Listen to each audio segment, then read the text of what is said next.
रोज पीर को होगी और ईद उल अजहा 27 मई 2026 बरोज बुध को इंशाअल्लाह होगी।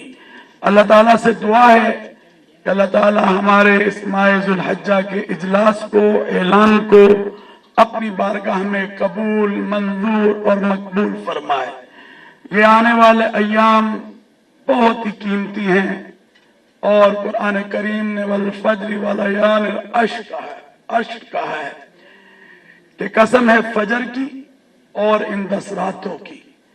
तो मैं ये समझता हूं कि इसमें जितनी भी बरकतें हासिल की जा सकती हैं उसको किया जाए और अल्लाह ताला से दुआ है कि अल्लाह ताला हमें इन अय्याम में ज्यादा से ज्यादा इबादत को करने की तौफीक अता फरमाए।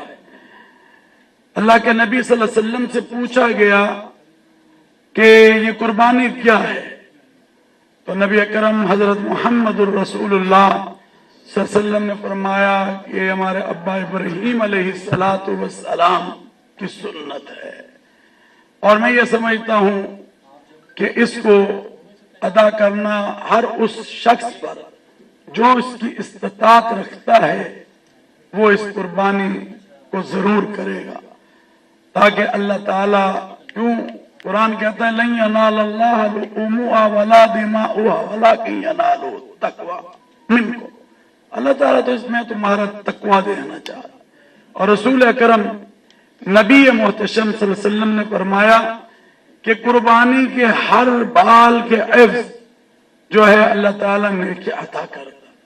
और यही जानवर, क्योंकि गाय हो, ऊंट हो, छतरा हो, बकरा हो, इसको ज्यादा से ज्यादा खिलाओ। यही जानवर तुम्हारे लिए सवारी बनेगा कुल रात पे गुजारने की। तो मैं ये समझता हूं कि आए इस कुर्बानी के अमल को ज्यादा से ज्यादा करें। अभी खून जमीन पर नहीं गिरता। सरकार दो आलम सल्लल्लाहु अलैहि वसल्लम ने फरमाया कि अल्लाह के यहाँ वो कबूल मकबूल हो जाता है। तो अल्लाह ताला से दुआ है कि अल्लाह ताला आने वाले दिनों की बरकत अता फरमाए। तमाम अहले इस्लाम को आने वाली जो ईद उल अजहा है उसकी खुशियां मुबारक हों।